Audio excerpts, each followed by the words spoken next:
Here we go. I'm going to do my full movie voice. Oh, we're doing Shakespeare, I thought. Thou's trying to leave their troubled lives behind. Two Negro brothers return to their home cotton-picking town to start again. Okay, maybe not Shakespeare. I had something there. I thought I was really good. Okay, I think that we're definitely gonna get pinged for being racist with that. I know you're trying to sound like Shakespeare. It sounds like you're being a plantation owner reading this. What? No. How do you get that? They don't say thoueth. You were going into like this weird southern drawl. No, I don't know how Shakespeare. I didn't read one of those stories. I know I say thoueth. That's it. So the 10th time I've read this stupid sentence. I'm gonna do 90s movie voice then. That's what you're. That's great.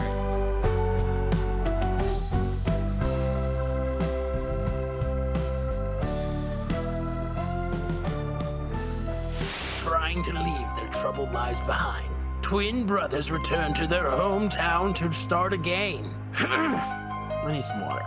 Disgusting ass water. Only to discover that an even greater evil is awaiting to welcome them back. I ain't mean to scare you. Thought y'all done forgot about me in here.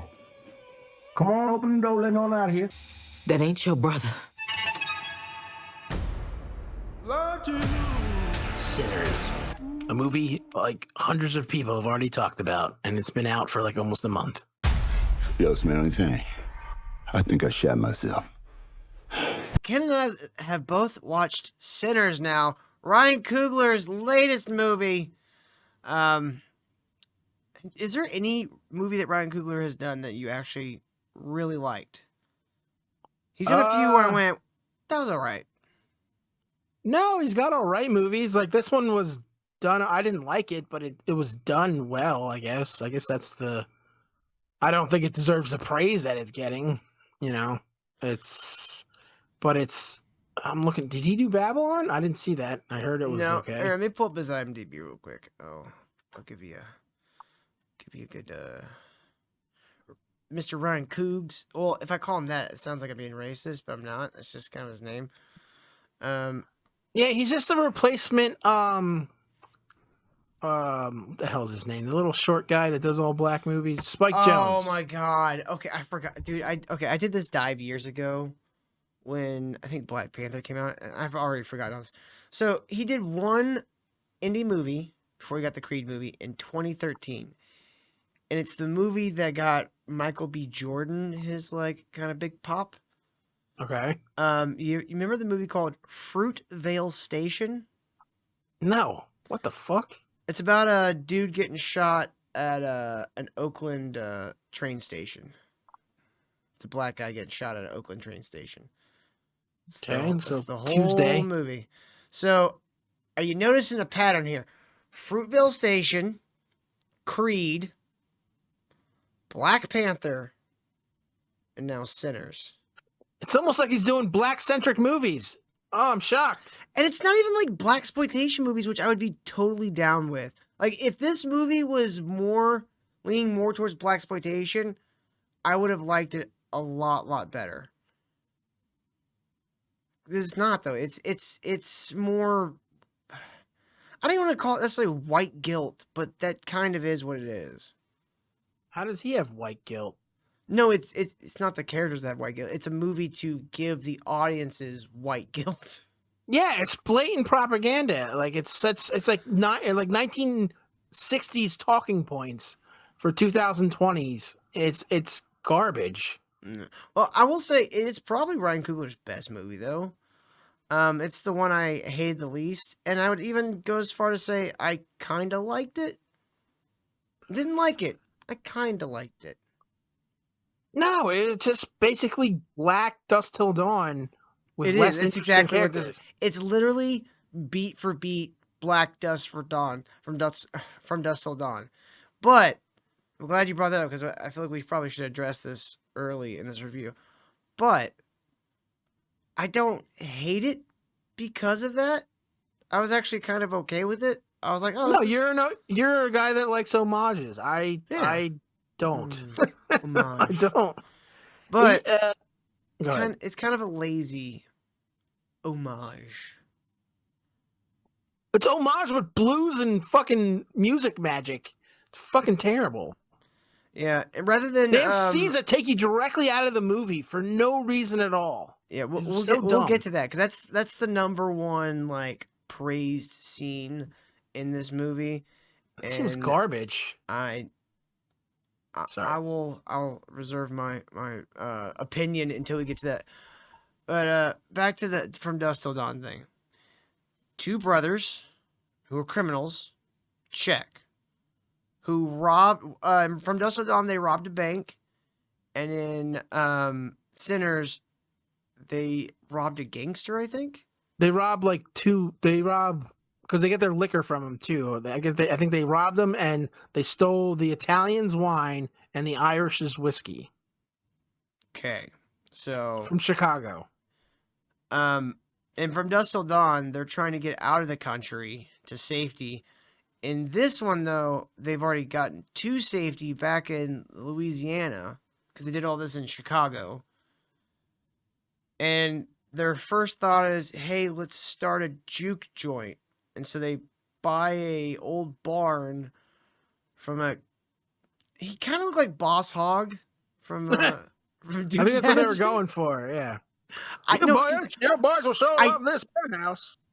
Ken, I don't think that's what they were going for. I think that's what they just think a white racist from the South looked like.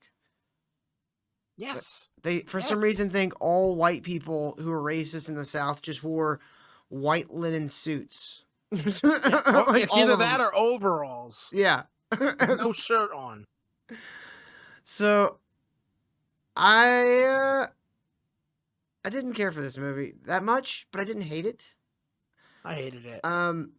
The part that really, honestly, annoyed me was the first half of the movie. Because the second half of the movie, once the vampire shit starts, I didn't mind it. It finally got interesting. Yeah, I kinda liked- Go ahead, sorry. I was gonna say I kind of like the new thing they added to the lore of vampires, That he sucks all your memories. hive mind. Yeah. I really like I've seen that before where they just basically steal all your memories. The hive mind just makes them like Borg robots, but with vampire and able to control themselves.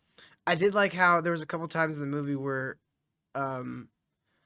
someone would be humming something or something like that, and the other person would be humming the same thing, or one person would say something and then another vampire would finish what they were saying. Mm-hmm. And it was like, Or when they got killed and somebody else, they'd all feel it. yeah, I really like that. I really like that they're connected. And that's really the only major difference between this and From Dusk Till Dawn. Yeah. Instead of Mexicans, it's Irish people, which I get Well, it. one Irish guy, and he just bit white people, and then the white people attacked the black and I guess Chinese, and which I just happened to scroll. But that it was a real thing. There were Chinese immigrants that had stores like that. Oh yeah, absolutely, yeah. Like there's a video out there. It's like the most adorable thing. It's like this 100% Chinese lady with the most southern accent you've ever heard in your life talking about some of that shit that went on. It's actually pretty fun. Oh yeah, that was a lot, especially after the railroad, Oh yeah, I can see that. because that's kind of what scattered them east. Was they all? You had like the Asians, and like some Irish people or whatever, Italians going from San Francisco, and then you had the Irish and the blacks and the other Chinese coming from the East Coast, and they kind of all like scattered along that path. Yeah, for the competing railroads and stuff. Yeah. I saw what was it called? Hot Wheels? Hell on Wheels. Hell on Wheels. That's what Dude, it is. Hell Hot on Wheels is a really good show. That show, It tapers off because it just didn't know where it wanted to go. But yeah, it was I really think good. the ending though with the Swede was actually really good ending. It was good. It just went on for too long where he's just fighting this one guy, and then after they killed Common, I don't think they knew what to do with the show. It's been a long time since I watched that. I don't know. We might have to do like every at least once a month do like a a review of something that's older. Mm-hmm. I think that'd be Hell on fun. Wheels is a good one. Yeah, I do that. I do. Of course, if you do that, we got to do Burn Notice because that show was just Oh, dude, Burn Notice perfection. was great. Burn Notice So is so good. long. That's the problem with reviewing those shows. Is we'd almost have to do it like season by season because they're Yeah, so absolutely. fucking long. Because like, dude, a video on all 7 seasons of Burn Notice would be like a 5-hour long video. It'd be so fucking long. Do you saw that one SNL skit? Like they just keep asking the same question. What is Burn Notice? They ask it like over and over. It's hilarious. Yeah. Back to Sinners. So Unfortunately. where were we? We're back to the hive mind thing that was I really like the hive mind thing. I think that was a great little thing that added an extra creepy layer to vampire. Because like vampires, like after Twilight, people were like, vampires are over. These fucking movies ruined vampires. Well, because they went overboard with it. Because it was after like there was like multiple stupid fucking vampires thing. It came out after the success of Twilight. Like, all right, we got to go darker. All right, let's do a weird gay HBO show that's just basically porn with fangs.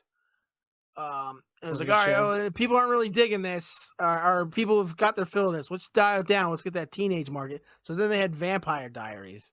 Then they had Teen Wolf was a mix of both. Then they had a bunch of vampire shows, and it just got oversaturated. That you know, that's how all the zombie shows got a lot. Came out of nowhere and got really popular because everybody was sick of vampires. Yeah, that's why I like that Z Nation show because it was awful, but it was like awful by making fun of the other zombie properties. Yeah, I just hated that show. I couldn't get into it at all. Dude, I love it when the zombies turn into a giant ball and start rolling around collecting more zombies. It was like that Katamari Damacy game, like where you just rolled a giant ball around. I can't do slapstick and zombies. I can't get into that. It was nuts.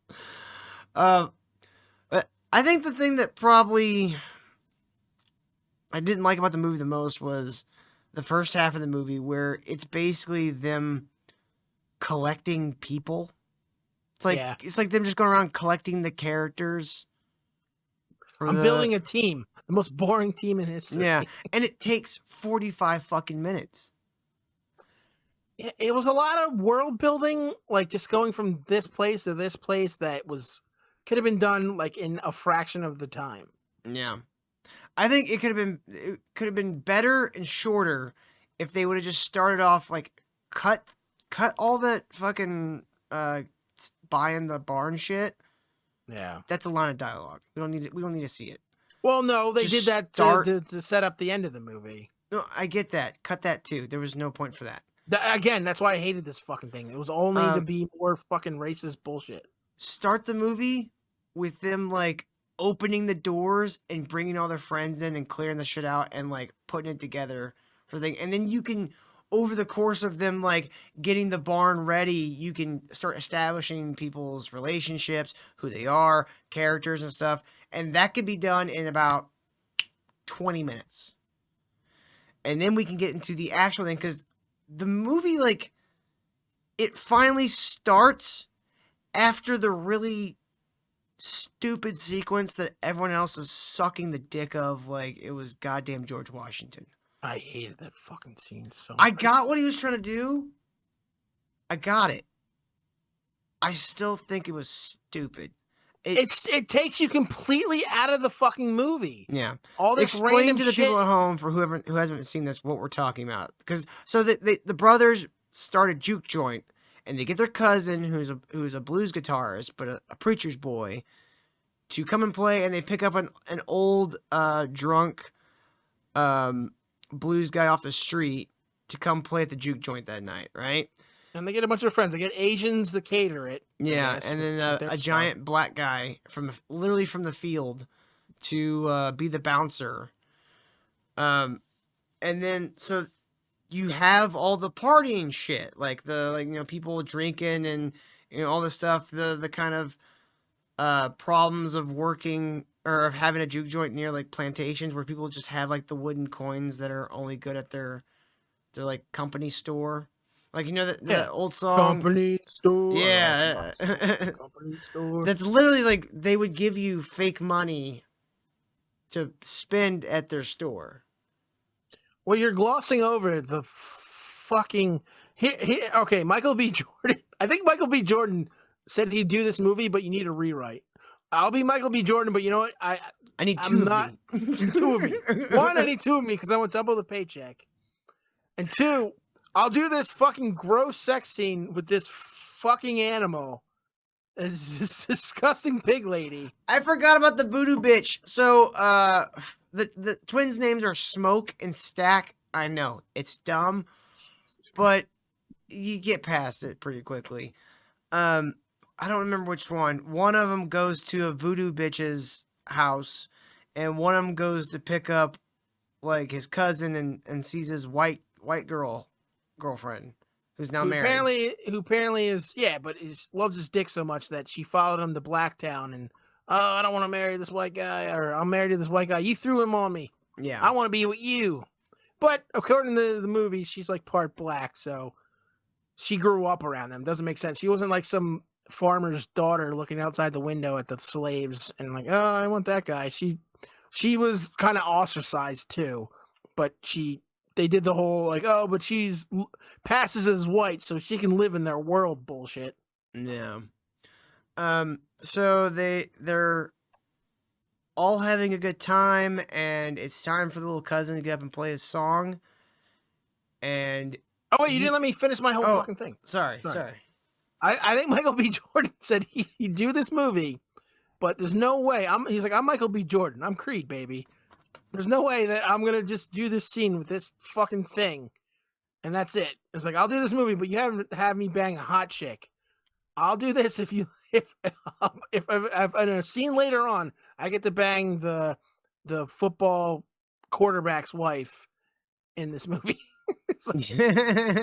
Because I was like, there's no way I want that to be the only sex scene in this fucking movie, because this thing will die on the vine if we do that. I was like, this is we're not doing it. We got to have something that is actually appealing to people. I'm not saying because she's white. I'm saying because she's objectively attractive. That the fat refrigerator chick that he banged is gross. The voodoo chick, you know what her name is? Voodoo Jones. Her name is Alunmi Musaku. Yeah, she was born in Nigeria.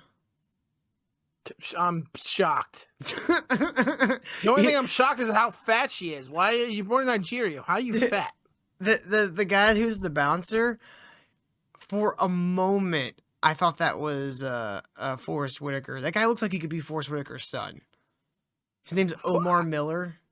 Forrest Whitaker has like a brother that looks like a twin that looks exactly like him, minus like the weird Desert Whitaker.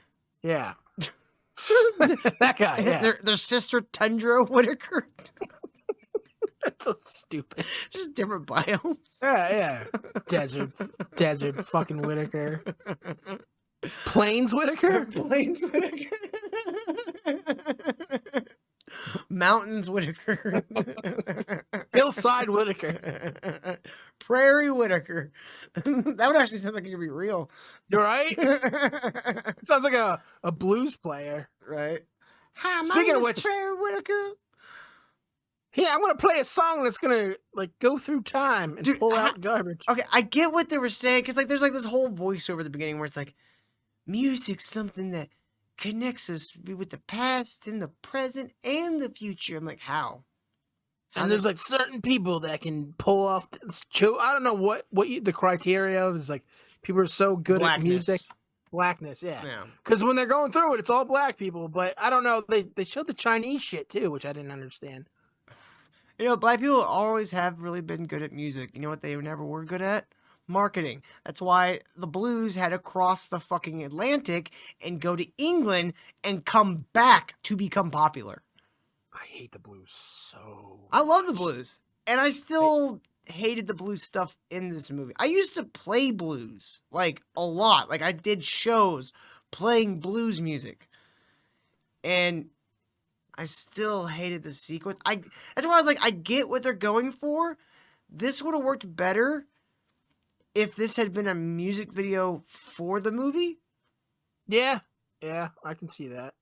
Well, so we didn't really describe it. So they get their cousin up there. He's like saying, I want to be a blues player, blah, blah, blah. And they're like, all right, well, show us what you got. So he starts playing, and he's so good at music that it transcends warps time. Yeah. Warps time and space, where you literally see, this is supposed to be in what, the 20s, the 10s, 19... Yeah, somewhere thereabouts. Something like not so far off of slavery. They're still picking cotton, but they're living in, I don't know, weird shacks in the forest with the voodoo lady. I don't know.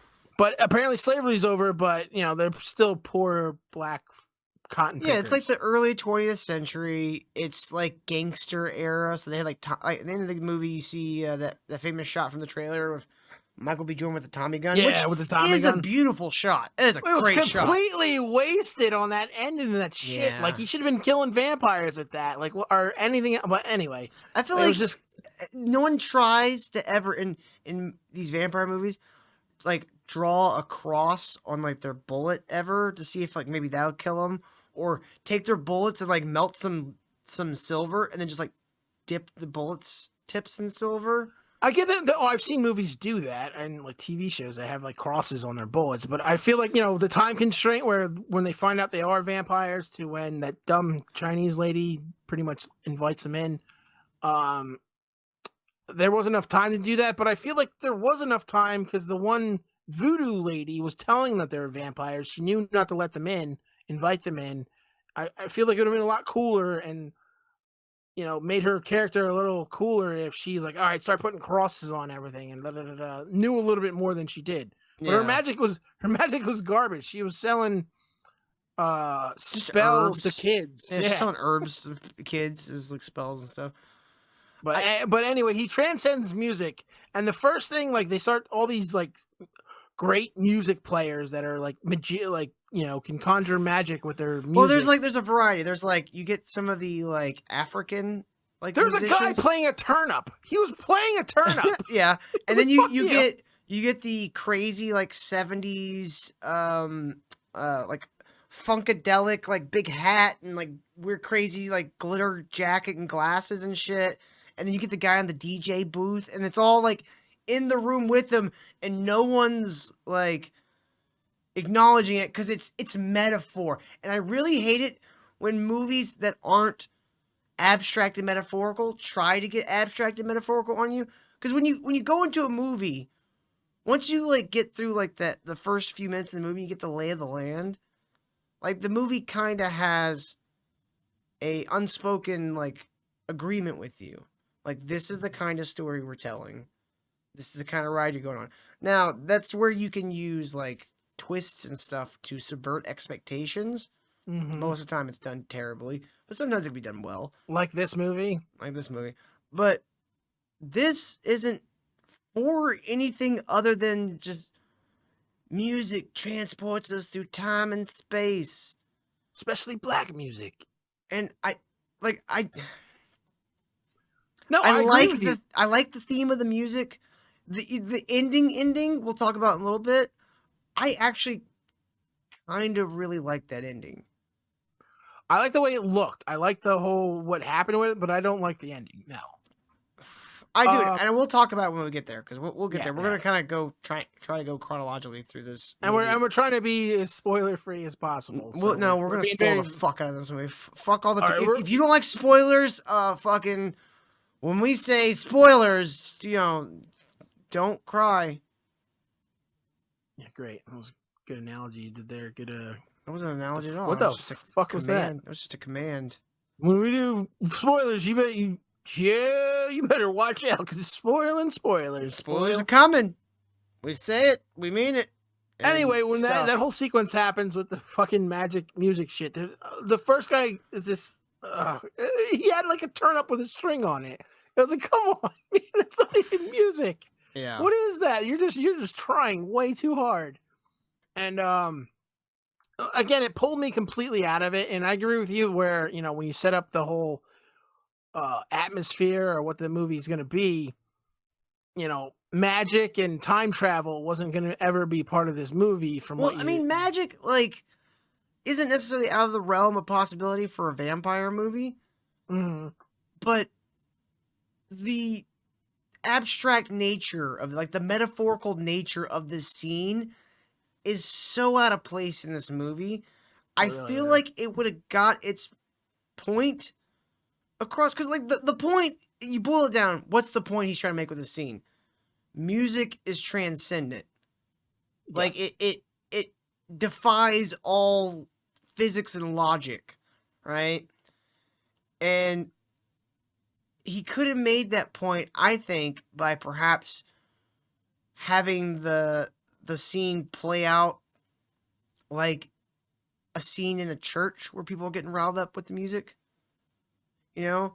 Like, an evil spirit, or just in the well, you know how, like, especially, like, black churches, they, like, especially during, like, you know, song service, they get, like, real, like, animated, and they're, like, jumping and clapping and hollering and waving and stuff. You know, they're getting really, like, expressive with their bodies, right?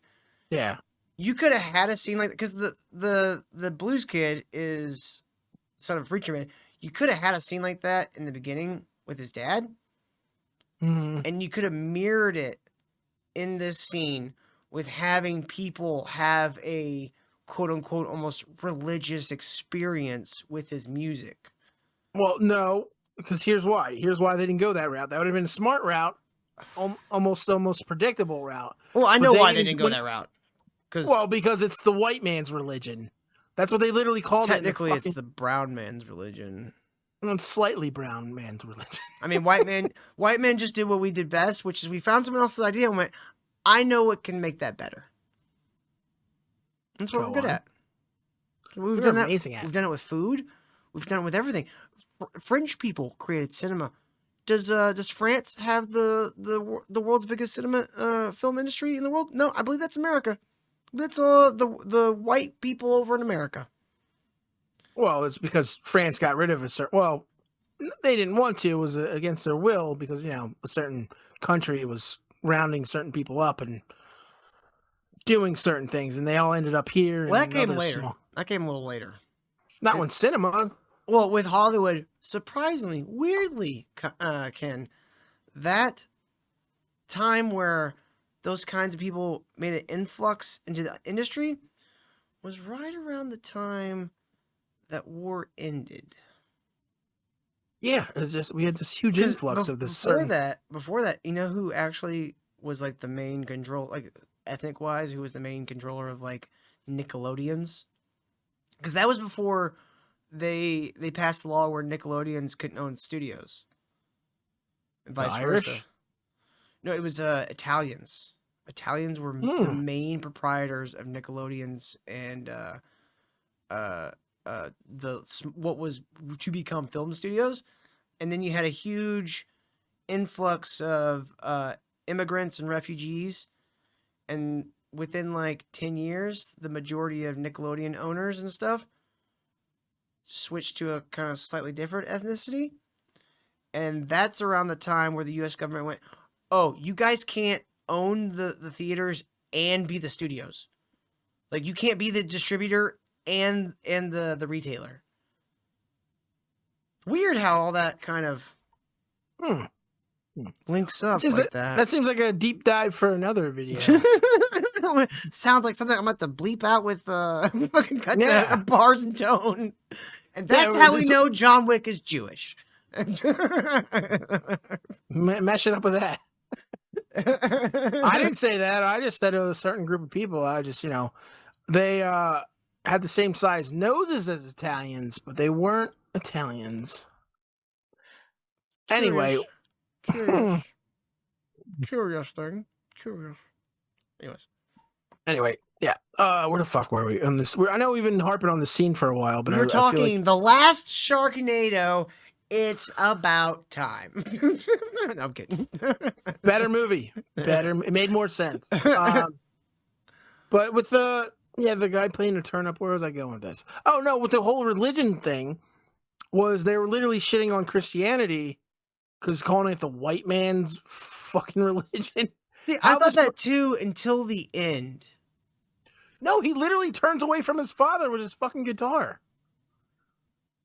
So the whole thing when it started off, when you were saying like the whole like the crazy magic scene, we established like the whole thing in the beginning was that they were saying like they haven't seen anything to make them believe, like they're kind of non-believers. Yeah. Because I was like, I've never, and then I thought the whole premise was like, all right, that makes sense. They're gonna see some vampires. It's like, all right, there's real evil in the world, so the only way to get through it is through going back to the church. And I was like, my dad was right. Maybe I should put this fucking guitar down and be a part of the church. But no, they went the complete opposite route of that.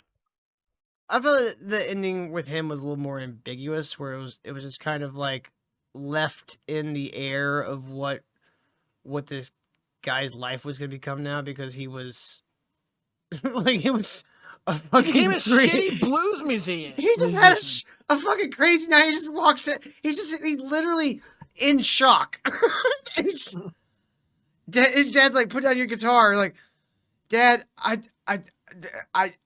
I don't even know what your words mean right now. Like, but what does he do? Came in here because you're my dad, and I just had a fucked up night, and I need my dad. And his dad totally accepts him. He's like, you seem like, join the church. You look like you've been through hell. I don't know what happened, but his dad was kind of like, he just walked in all fucked up, and his dad just starts trying to use him as an object in his sermon. And it's like, dude, your kid's covered in blood. Like, I know your job is to minister to the people for God, but I feel like you're setting a bad example by immediately not going, son, what's wrong? What happened? I think I think the exact opposite. His son comes in, he went off with his gangster cousins, and he came back to this basically a whorehouse with music from his brother. He comes back, his face is all fucked up, he's covered in blood, he smells like pussy because he banged that chick. And he's come here all frightful, clothes all tattered, he's all bruised and battered. He's like, son, I accept you, just join the church. Obviously what you did is evil. There's always redemption. And his son what does his son do? He just stands there and looks at the door, and then he goes in his car and he takes off. Oh, I didn't remember that part. I just remember him like looking at the door, and then just like the camera just going into the door, and then just like cutting to black. Like, it was I fucking hated that part. It was like, oh, okay, they're making this like he's gonna be. I thought he's gonna. Because I kind of heard the ending of it. Oh, you know what would have been real funny? Because like do we gotta go ahead and get to the ending? Like, there's so much. Okay, we haven't even talked about any of the vampire shit. We'll talk about the ending later. I just think it's funny because they make the kid a certain real person. I don't think he was playing himself, but he was playing essentially himself. You know what I mean? Like, his character's name wasn't his name, but it was him. You know what I mean? What? What are you talking about? The old guy at the end. That's a real blues musician. Oh, yeah. Okay, yeah. It would have been hilarious if they would have got like, who's the black guy that's always like Al Sharpton? That's just funny. He just becomes like a piece of shit fucking crisis monger. Yeah. Like, he gave up music to become a race baiter. Yeah. I'm here, people, to heal you. This vampire's fucking, none of this matters. I'm gonna steal money from everybody over race shit. This guy pulled a knife on cops and got shot. Let's tear this city down. Oh, that's so funny. But so I can we much. So the vampire, who is played by Jack O'Connell, which I actually really like this guy in this movie. The bad guy, I'm trying to think what his name is. Rimmick. I really like the bad guy. I think he was probably the strongest part of the whole movie. Michael B. Jordan was fine. Michael Jordan's always fine. Like, yeah, you can't complain about Michael B. Jordan. He's usually solid and everything. Yeah, but it's just like, I don't know. Like, the brothers, I don't feel like there was a whole lot there that made me really like them too much. Like, there wasn't anything that made me like hate them, but I didn't really feel any kind of connection to them until Tarantino died. Tarantino? Yeah. I mean, I'm sorry, Michael B. Jordan too. Oh, okay. Because exactly, Brother. it's literally, I see, yeah. it's literally exactly what happens in From Dusk Till Dawn. So this is what I was talking about, the weird inversion of like the first half of the movie. In the first half of From Dusk Till Dawn, they're trying to get to Mexico, so they have to like pick up the family and like get in the RV and like get through border patrol and all this shit. In this one, they're already where they're escaping to, and they're just collecting their team around town, and then one Michael B. Jordan fucks a fat black chick, and the other one gets a white woman talks about how he ate her pussy loudly in public. I'm gonna have to go with From Dusk Till Dawn has the more strong first half of the movie, because the second halves are more or less pretty close. The ending's different, but like, it's more or less the same movie. Well, the first half on the From Dusk Till Dawn makes you like, all right, these are bad people, and you're not supposed to like them. The thing that makes you like Sinners, George Clooney is when his brother dies. Yes, And then he feel has to bad change for his him. whole thing. And it's like, all right, we're horrible, but these are monsters. We got to work together Yeah. to get out of here. So This one does the exact opposite of that. They give you bad people, but you're supposed to like them. Yeah. So, and From Dusk Till Dawn, the way the plot propels itself for the first half of the movie is these are bad people doing bad things. They're on the run. They're scared. They're going to do some fucking crazy shit. So it's very tense. And like the sequences move, like the first half of that movie moves like that. Yeah. Like honestly, like From Dusk Till Dawn, it's one of those movies you can sit down, like you put it on and you'll sit down like, oh, I'll watch 5 minutes of it and then go do it. And then the movie will be over. And you're like, oh shit, did I just sit here for 90 fucking minutes? Oops. Yep. It traps you, engages the shit out of you. Yeah. Which is kind of the TV show has the opposite problem where it feels like they just linger on things way too fucking long. Well, they got to fill a bunch of episodes. It's not just one movie. That's why they should have just done a continuation of the movies or something instead of redoing the movie. And John Leguizamo, or not John Leguizamo, Wilder Valderrama, Fez. Yeah, he's terrible in that show. I didn't watch it. I don't. I have it on DVD. It's kind of fun. God. It's kind of, but like I said, the store in the beginning of the movie. Mm-hmm. They're in that store for 3 fucking episodes. Are you fucking kidding me? No, I'm not. And it's like told very non-linearly, and they do like flashbacks and shit, and it's. I get what they were going for. I'm gonna give that one overall. But so this one, From Dusk Till Dawn, the tension and the anxiety of what the Gecko brothers are gonna do to get to Mexico is what keeps you engaged, right? Yeah. This one, the thing that has to keep you engaged is, oh, we're gonna set up a juke joint. Let's get our peoples together. Let's go riding around and picking up people for 45 fucking minutes. And then you have another 20 minutes of them just kind of like establishing the actual juke joint. And then all the vampire shit happens. So the vampire shit, like if this movie had been 90 minutes, it's like the last 45 minutes, it would have been perfectly half the movie. But this is a 2-hour movie. He overinflated. Like he could have chopped so much out of this fucking movie. Like it does seem super bloated for no reason. It doesn't make it. I don't understand. Like he knows the best part of this movie is going to be the fucking vampires and everything else. It's like I would get if it's like you're trying to build like get us to know these characters, get us to like get involved and like be upset when they shit goes wrong. But it's the exact opposite. It was all busy work. Yeah, I think that. There is a really great movie in this. I wish though that like they would have chopped out like a solid 20 minutes in the first half of the movie, and I feel like it would have improved the movie greatly. And chop out the fucking racist thing at the end. That's what I mean. That's what this will never be a great movie because you can't help yourself. You got to make it about race. It can't be a vampire. Because that's all movie. Ryan Coogler does. That's all his movies are. Is black this, black that. Look how bad black people have it. Ooh, this black guy needs to rise above. It's like, fuck off. We're sick of murdering this gangsters, shit. but we're so oppressed. It's like you just stole from fucking other gang. You're not the good guy. Like, why are we fucking doing this?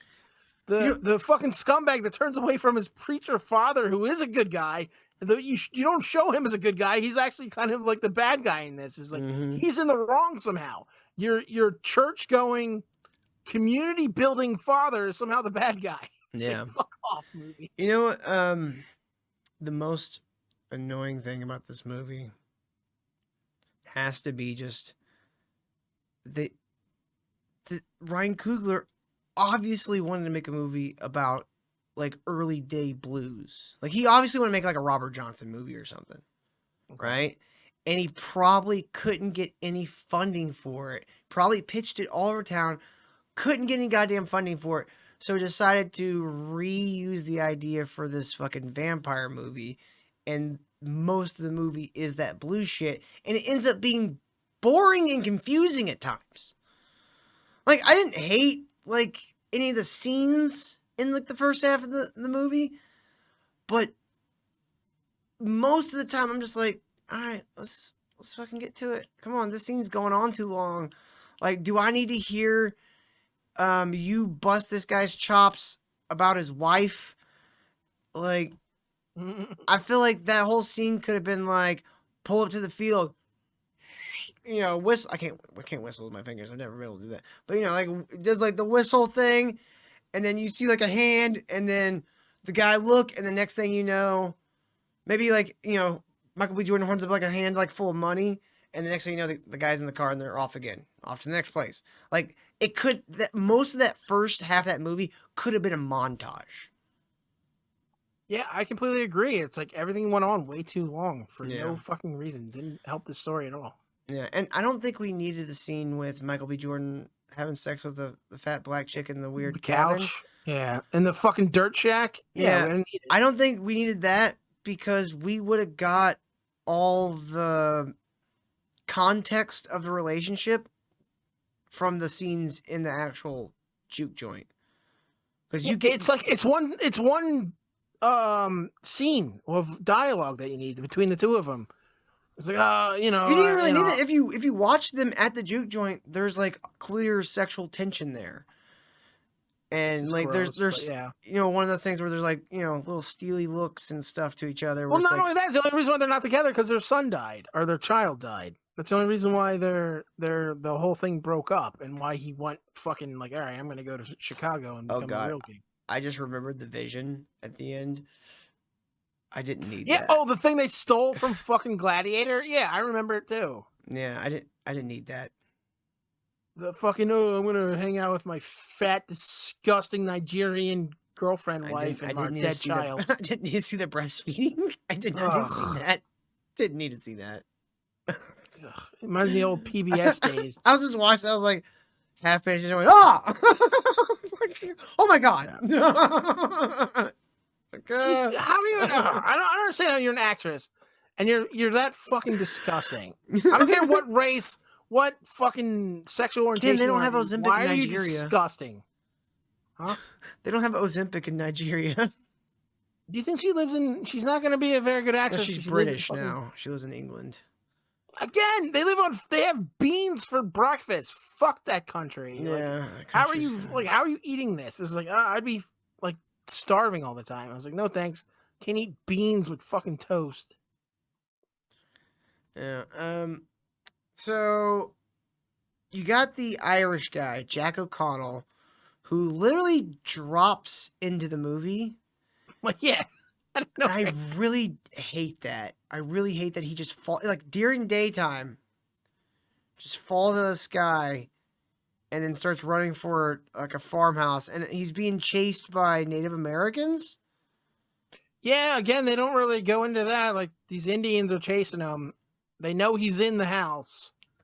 And they're like, oh, it's getting dark. I was like, just set fire to the fucking house. Like, who cares if you, like, That's, I mean, again, that's just going into the weeds, but it's like, why did you set up, like, why is he being chased by Native Americans? Why is this a thing? Clearly, he was on a reservation or something, eating some Native American women. Oh, those Irish. They're really accepted in the fucking Indian community. I mean, we were the outcasts, so no They one don't liked know us. that. They don't give a fuck. No one liked us.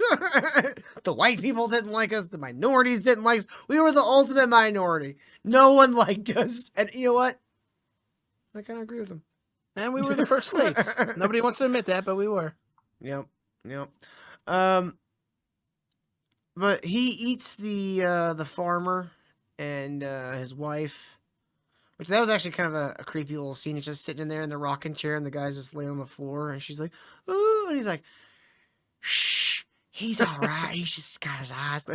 Dude, the eye effect It was pretty good, man. is That a was very good touch. effective effect of like the red eyes, and I wonder, like, I figure they probably did that in camera, but I wonder how they did it. I'm gonna assume they probably did it similar to how they did the Blade Runner eye effect. Go on. You remember the Blade Runner eye effect? Isn't it like if you the robots all had it, but the humans didn't?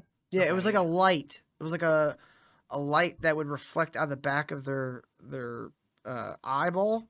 You know how like you get the old red eyes in like the film cameras? Yeah. It's kind of the same thing. The red eye comes from like the photons from the flash bouncing off the back of your eye and hitting the lens head on. Okay? And so that's why you get that weird red effect, right? Because it's I think it's bouncing off your red cones, but I'm not sure about that. But it's bouncing off the back of your eyeball and then coming right back out. Okay. And it's a similar effect where they would have a specific kind of light that would show up really well on film, and they would just point it directly into the camera's eye or the actor's eyeballs while they're talking, and so they get this like weird like back effect. I wonder if they did something similar, or if it's just completely a digital effect. I don't know. Whatever they did, it worked. It looks really cool. And I like how he gets like the long fingernails when he's like eating. I kind of have always hated the I'm a vampire, so my face transforms. Monster face suddenly. I always thought that was kind of a like there's the part of my brain that always goes, that's how does your face change that fast? I never bothered. I don't know. It's kind of cartoony. I never thought. Yeah, I can see that, but I never, that never bothered me. At least in Buffy, like their face would like turn permanently while they're like all vampired out, and then they'd be like, and then like the big brows would go away.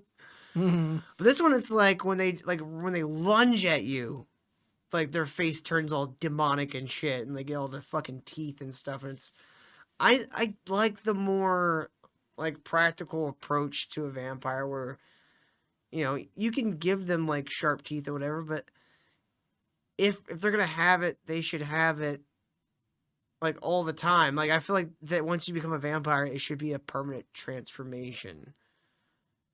I don't know. That's just kind of like a self nitpick. It's perfect personal preference. No, I see that. It's like if you're gonna be a monster, it doesn't make sense for you to go back and forth. Like, how does that work? As much as Nosferatu bothered me on so many levels, the design of him looked great. Like, he looked fan-fucking-tastic. And he was always Nosferatu. He Yeah. didn't change anything else. And it was like his normal teeth had more sharp edges on the ends, and like his canines became a little more pronounced. But it was almost more like he had a rat mouth instead of like traditional like vampire teeth. Yeah. So The only way that works is if like they have like psychic powers where that is their face, but they're projecting something else. I guess maybe. well, I you don't have to be as decrepit and deteriorated as Nosferatu was, but just like give me like some actual physical changes. Well, they went with the whole beautiful monster thing. Like it's they're monsters, but they bring you in like a Black Widow spider where they trick you or whatever the hell it is. Yeah. I did love how when they show up to the juke joint later, he's got the two farmers are now vampires, and they're like playing banjos and they're like singing all in like unison and shit. And I'm like, one of the guys is like, this ain't bad. Well, one of the things, like, I love the Rocky Road to Dublin, and I enjoyed that scene, but it didn't make any fucking sense in the movie. Well, I think they just heard the like because they just kind of walk up to it. I think they just hear the music, and I think that particular vampire, because he was a musician and is while he's alive or like played Okay. music, I think he's drawn to music, and so that's why he was drawn there. Well, I think the premise of the movie is like he knows he has that gift or whatever the fuck that is, and he is drawn to it. Like evil is like they even in the montage they say like it's a great gift, but it draws evil. Like you get the eye of evil upon you when you do it. Yeah. If you- See, I they did like kind of add that and like kind of say that at one point. I like my version better, where it's more of just like, huh, people play music, and it's like, and then you smell the dinner, you know? Mm. Like, No, but they had to make it like this guy is just so good at music that Mhm. it's got to be mystical. You know, it's fucking stupid. I did like it that the Irish guy, while being technically the bad guy, was the least racist in the whole movie. There's a I don't know if it's the theme of the movie or it's just like a lot of I watched a lot of online talk about it, especially on YouTube, Mm-hmm. of where Irish were subjugated and dealt with racism, but their whiteness made them want to take over or some bullshit like that. Like Where they the have fuck have we ever took over? A bar tab? No, they want to subjugate other people. Like because of their whiteness, they can't help themselves but to subjugate and want to take over other people. It didn't make any sense. I know it's stupid, but it's all over fucking YouTube. It's fucking ridiculous. You know what? I think the true explanation of this movie, because you have an Irish immigrant who is taking farmers and crop sharers, every Apparently, Native ethnicity, Americans. Native Americans. He takes anybody. He invites anyone in, and the vampires are actually a true melting pot, right? And I think the real metaphor that's happening here, and I don't think Ryan Coogler meant this, but I think this is what's actually happening. The real metaphor is the vampires are America, okay? A true melting pot. And the people in the juke joints are people who brought their traditions with them from their homeland, i.e. voodoo, and are refusing to assimilate into this melting pot. Because even at the end of the movie, like when we see one of the vampires almost 100 years later, they're like, oh, we got to experience everything great through history. It's like, so this was actually good for him. Like, he actually liked this. They had a good life. Like, I mean, I know they're vampires, like, but it's not their fault. No, you're making sense, but I don't think that's the direction they went to. No, that's what I'm saying is that's the actual metaphor that's being made here, but Ryan Coogler and the people who are making the movie don't know that's the metaphor they're making. But that's the characteristics they've set up with these people. People who are proud of their heritage, because later, like, all the vampires are singing like Irish ditty and the fucking head vampires river dancing, and everyone's joining in. It's the idea of your cultures are valid, but they're everyone's now. Everyone gets to share in this, and we all get to experience each other's cultures while being also the same culture together. Like, we get to experience everyone's traditions for their ethnicities and their nationalities, but we've built our own thing here. We've built our own little vampire kingdom, and these motherfuckers in this juke joint ain't wanting to fucking assimilate. That makes kind of sense, but that's what not black culture is now. Black culture is now that white people stole everything, and assimilating is the problem. So I can see why, like, the hero is the guy that didn't assimilate. But that's why I find it interesting that he wrote it, because Ryan Coogler actually wrote this movie. I find it interesting that's why he gave the characteristic of a hive mind to the vampires. Rather than just being normal vampires where you consume and you turn, they're not just consuming and turning. He's creating a family. He's creating a nation, I guess, if you will. That everyone. Well, he's creating mindless followers, is what he's creating. If you look But they're into not. it, They're not mindless. No, they're like the Borg. They have all the memories, but they're all following his. It's not that lead, simple whatever because he you wants see, to do. because the scene where I called it the Tarantino death scene with El Santanico Pandemonico or whatever the fuck, where one of the twins, the white girl, is the second one to get turned into a vampire. Yeah. The not Forrest Whitaker guy, the bouncer's the first one, which I really liked. No, the white girl was turned first. Oh yeah, she went out there to talk to him, and she got turned Yeah. first, and then not Forrest Whitaker got turned. I really liked when Forrest Whitaker walked up, and he's like, "Hey guys, let me in." And he's like, "Why don't you just come in? why can't you just go, guys, just let me in?" And he's like, that was a fun little scene. There are really good bits in this movie. Like, I know we're kind of like really like ripping this movie apart, but there are really good bits in this movie. No, these kind of movies piss me off because they're, like you said, there's good bits. Like, this movie could have been really good, but they couldn't get they couldn't help themselves with turning it into something shitty, and just about like their own views have to be injected into this movie, where it could have just been a simple fucking vampire movie based in the time of like the 20s. Yeah. I was going somewhere and I already spaced on it. No, it had good bits. You're right. It had good bits. So the part where the white girl takes Michael B. Jordan back to the room and they're fucking, and then she eats him and turns him into a vampire.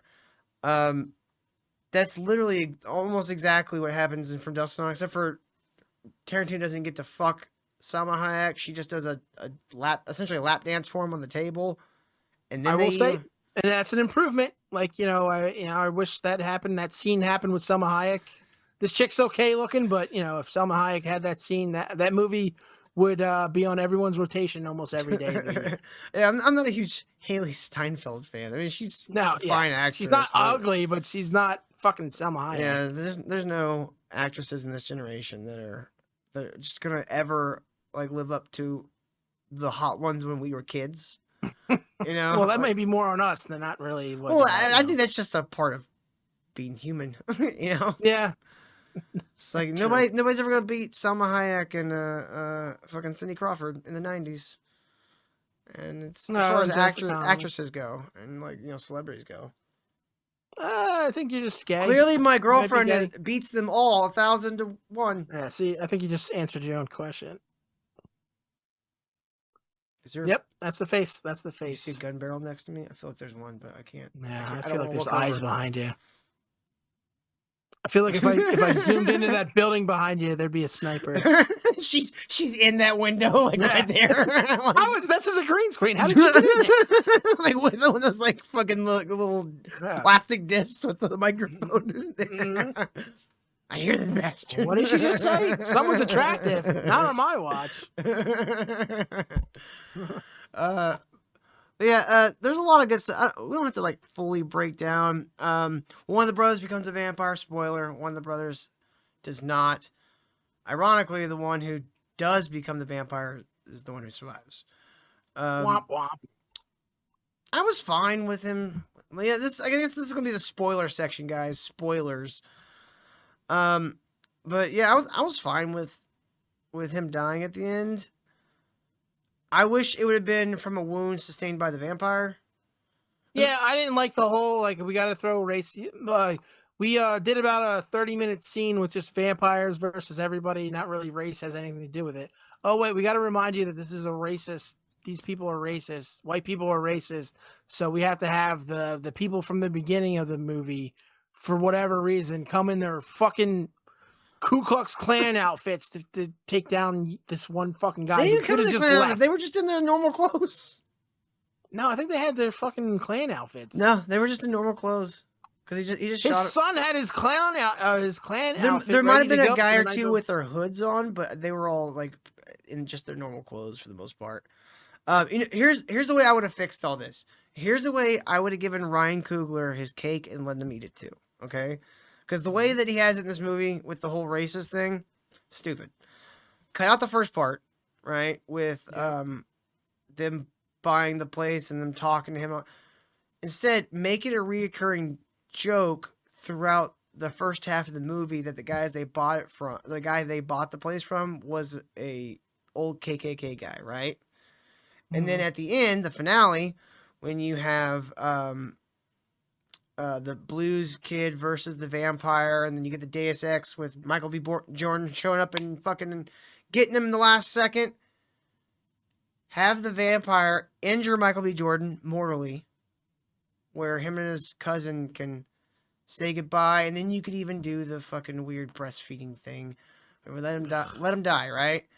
Cousin leaves, and then just like let it sit for a minute, and then all the white supremacists show up, and they just show up to a place where there's just burnt bodies everywhere, and a dead Michael B. Jordan, and they just go, What the fuck? what the all right, let's get the fuck out of here, guys. Yeah. It's just like where they show up and they get undercut because everybody's dead. Yeah. They're like, oh, well, god damn We're it. here to kill some. Oh my god! It would have been like a funny way to end like a very sad sequence. It's just like the white supremacist finally shows up and goes, oh god damn it, I was gonna kill those N-words. What the fuck?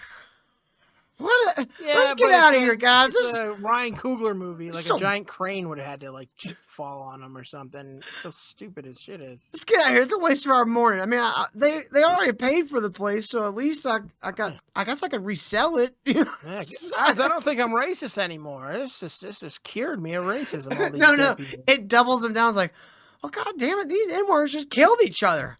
I guess they are as bad as we thought.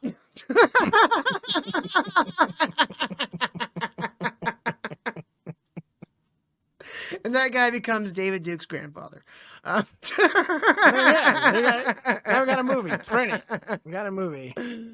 Okay, so about the ending, they end up with the blues guy in the river and the vampire, and then all his vampire children kind of swarming the river with him. And they kill him, and I really liked how he turned into a fire tornado before he died. I was like, you know what? I kind of thought I was gonna hate this little effect, but it actually looks really good, and it's very dramatic.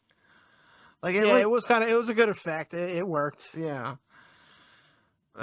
He couldn't go out like all the other vampires. He had to have some kind of weird shit going on. Yeah. So they did that part right. And did you know immediately that when they didn't show Michael B. Jordan kill his brother, that he had let him go? Because I knew immediately. I was like, oh, so he's just gonna get away? No, I didn't give a shit. You didn't care? You're like, I'm... No, But, like, I when he- hated. I was done with this movie by that point. I was like, I hope they all die. No, that's where I was like fully into the movie. Like once that second half of the movie starts, I'm like, all right, now you're getting me in. Now you're getting me. All right, I kind of like. Yeah, this is good. This is good. Well, they That did first that- half that of the movie fucking- sucked. But They did that thing where like I knew the fucking preacher kid wasn't gonna die, so I never thought he was in any danger. So when I saw him, I was like, all right, how's this guy Yeah. gonna die? I hate when they do that in movies. Although at the beginning you don't know if that guy's a vampire or not. They like because you know the vampire is in it, and this Yeah. guy just walks in all fucking like acting. Well, no, nuts. I knew right away because I knew they turn immediately and they can't be in the sun as soon as the vampire shows himself and goes into the house. Like he can barely be in the sun, and they turn immediately. So Yeah, but they were purposely fucking with you with it because he stopped at the door and then the preacher invites him in and then he comes in. So they were like purposely trying to allude that this guy was actually a vampire, but he wasn't. He was never a vampire. no, I never thought that for 1 second. I was like, I thought he might be like, I was like, he's gonna kill all of them or something. He's gonna kill his dad or something. put that fucking guitar neck right through his dad's stomach. Be like, fuck this shit, I'm out. That part wouldn't have surprised me either if they did that, because that just seems like the way. Everything from the beginning where they said I haven't seen you, I've never blah blah blah blah blah blah, making it look like they'd go back to the church. Him just burning down a church would just be like, all right, well, he kind of did because he just fucking leaves. Yeah. But I enjoyed this movie. The ending, though, the very ending, the Michael B. Jordan that got turned into a vampire shows up with Haley Steinfeld, his girlfriend, who are both vampires. And Buddy Guy, it's present day, Buddy Guy is sitting at a bar having a drink. Who Buddy Guy is. Buddy Guy is one of the most legendary blues guitarists of all time, Ken. How come he never channeled his fucking guitar again and like opened up time and space? Right? Oh shit! Did that one time in some fucking shitty shack in the middle of nowhere, but he can't do it when he's I like, can't. I would have forgiven that scene if at the end the scene. So Michael B. Jordan and Haley Steinfeld show up, and Buddy Guy's sitting there, and Buddy Guy's playing the old man version of the blues cousin, the preacher's son from the movie. He's playing the old version of him now. He's like in his 90s or whatever. And they reconnect, and Michael B. Jordan and Haley Steinfeld showed up because I think they heard that he was dying or something. And so they wanted to hear him play one last time. Yeah, he was dying, and they made a bet, or they made a deal that they wouldn't attack him while he was alive. Or yeah, anything, that's why Michael B. Jordan let Michael B. Jordan vampire live, is because he promised to leave their cousin alone forever, let him live out his life. And they actually kept the promise, which I was like, okay, so the vampire, like, this shows the vampire is not 100% evil. Well, I think once the main vampire dies, they can kind of make up their own mind. I think that's how that works. Yeah, they start their own hive mind. Yeah, because the other lore is once you kill the main vampire, that usually, I think the lore is if you kill the main vampire that created you before you eat somebody, you basically turn back into a human. But that's other fucking movies. That's from other stuff. I think they explain it in the movie, but basically, like, you don't have to, like, he just used the main vampire to lure them all outside, and then they all got killed by the sunlight after he killed the main vampire. Yeah. So, like, he just killed all of them but Haley Steinfeld and Michael B. Jordan 2. Vampire Boogaloo. And so isn't that what you do if you're a vampire, like a hive mind? You're like, all right, somebody has to live through this. All right, we're going to go attack this guy. We're probably going to win, but why don't you go off into the forest somewhere? We'll come get you later when we're all not dead. Yeah. Oh, we all died. But I think you lose your connection to those people, so the hive mind gets reduced down to just the two of you. So they were pretty much the perfect couple for all eternity, because if they just didn't turn other people into vampires, they just stay perfect couple. They just literally can the first boyfriend in history to actually be able to read his girlfriend's mind. But they have him play some music for him. Now, if the movie had ended with they walk in and they're like, hey, whatever the cousin's name was, we want you to play for us one more time before you die. And he just went, starts playing like a fucking blues song, and an actual Doctor Strange style time portal to open up, and he just kicked them through it. I would have been the end of Doctor Strange. Somebody just cuts through time. I would have been all is forgiven. That's why you set that up. So you can have this ridiculous ending where he just kicks them through a time portal. He's playing time a song that takes him back to before there's oxygen on the planet or something. He just kicks them through. Just to the desert, or somewhere in Alaska where it's sunny for 24 hours a day. Yeah, and he just spins the guitar and goes, "That's for killing all my friends, you bitch." and then just dies. Yeah, that's for killing my cousins, you bitch. No, but instead they just go off and like, oh, you remember that night right before all that shit happened? That was the greatest day ever. What? Yeah. Yeah. What? It's like, not really. You guys just. No, that's yeah. I mean, I get it was. You're always going to look back on things like that in your life and go, those were good times. Poke it down. Yeah, but not right before. Like nobody before they wanting to battle and die were like, oh man, those 10 minutes right before I didn't die, that was the greatest time of my life. I mean, I could see that being used as like a story element for like I don't think anybody in real life would do that, but that seems like something that would, like, oh, right before I died, that was the best time of my life. Or right before I went to war, that was the best time of my life because it was. Yeah, every asshole that got into a car and gotten a drunk before they got into a car did the same thing. Yeah. And crashed and died. Well, What a great night! I died. I think the best way we can rate this movie for people is we should determine, is Sinners better than From Dusk Till Dawn? Do you want me to give my honest answer to that, or a drum roll or something? Let's say it at the same time. 3. Fuck 2, no. I was gonna count down, but yeah, no. No. Are you fucking kidding me? It's not a bad movie. I don't hate it when a movie copies like a kind of archetypal plot. Like that's kind of what like Shazam. That was the direction that the DCU should have done, was take fun movies from yesteryear and repackage them as like a superhero movie, right? And Shazam did that with Big, essentially, right? Mm-hmm. And they even had like little references to Big in there. I don't mind when movies do that.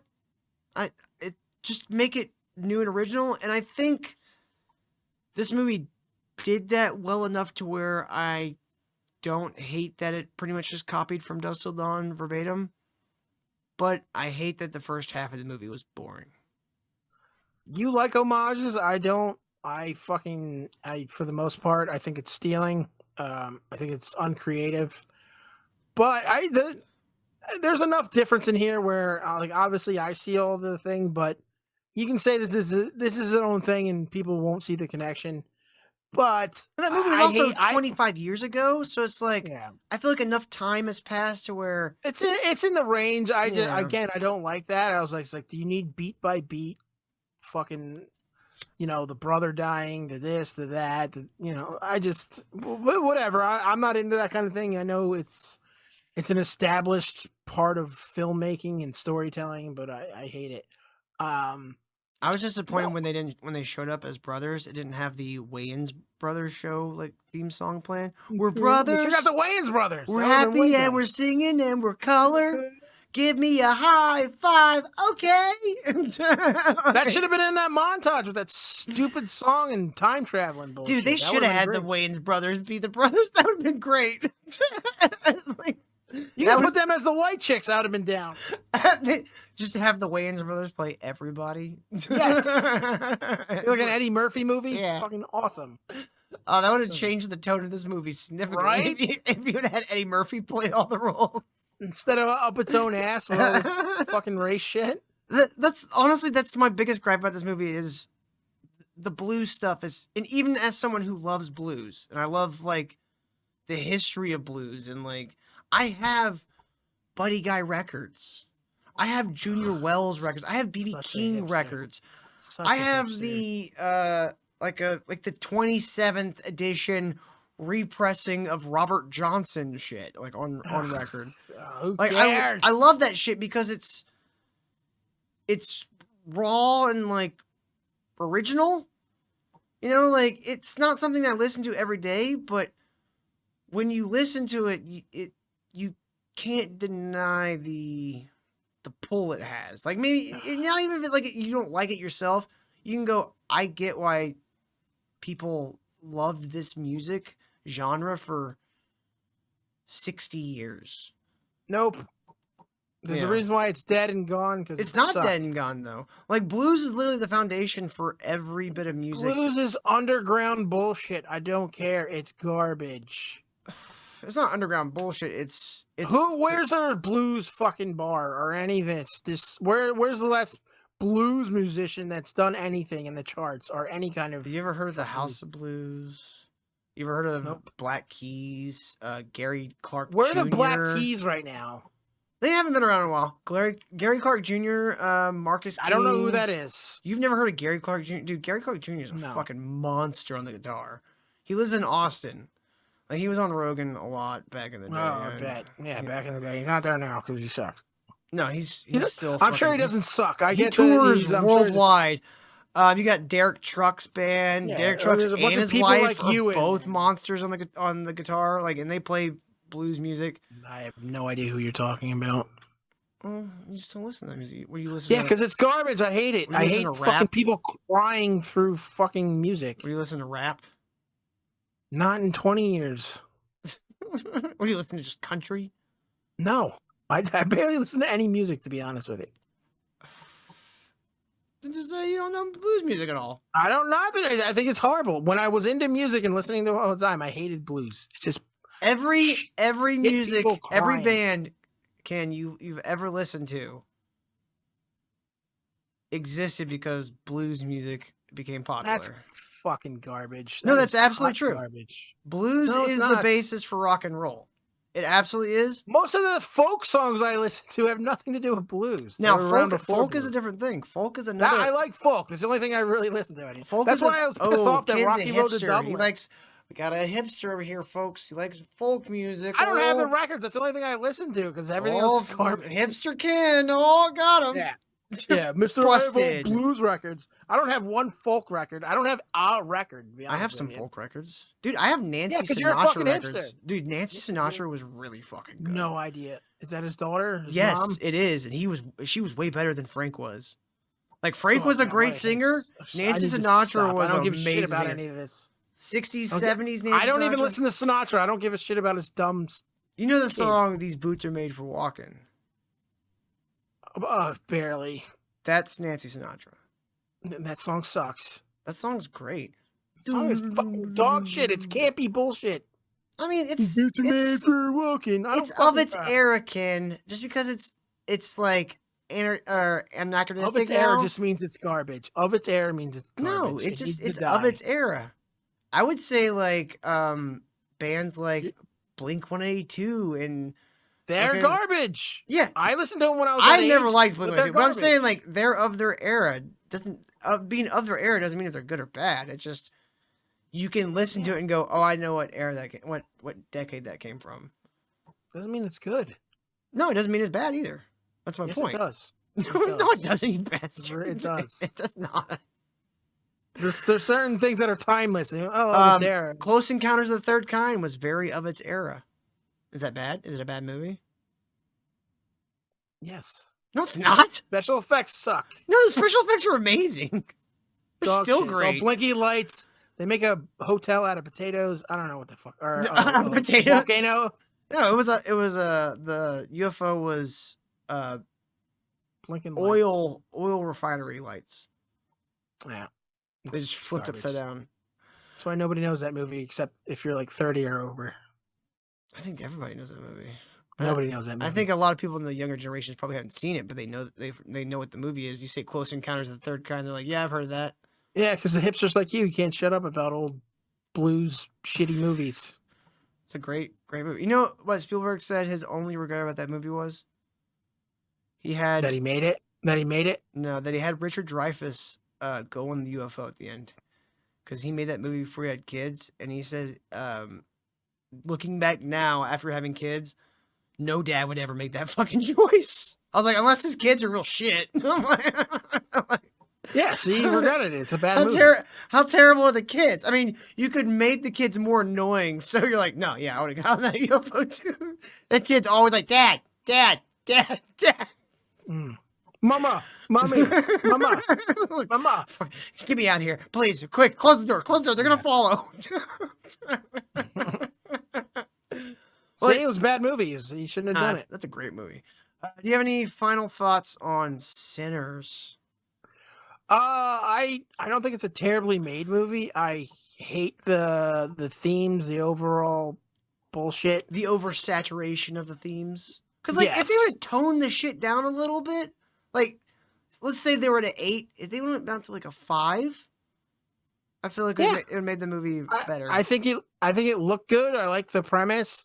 I don't like the fact that they, it just seems like a black fucking Dusk Till Dawn movie in a weird time period, but they could have made that work. But this heavy-handed bullshit, it's always the white. I don't know. I just feel like a broken record at this point. It's just, it didn't look bad. It's, if you can ignore all that shit, you probably enjoy it. I thought it was hot garbage. I hate the blues.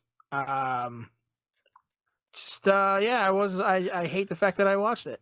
You know what they should have called this? Instead of From Dusk Till Dawn, they should have called this From 3:30 in the morning to about noon. I mean, it's the black version, right? I think we're accurate. Do black vampires also wake up at noon? Yeah, from noon to 5 p.m. When we wake up. Well, thank you guys so much for watching. Hit that like button if you haven't yet. Subscribe if you haven't already. And most importantly, go watch some of our older videos. We got a lot of shit to choose from. We're making new videos every week. Sometimes they're review videos like this. Sometimes they're just us talking. Sometimes Ken wants to ruin some stuff. Yep. So we got a whole variety of videos over here on the Burnt Popcorn channel where we talk about all things movies and nerd bullshit. And until next time, we will see you guys later. Later. This movie sucked. It was okay.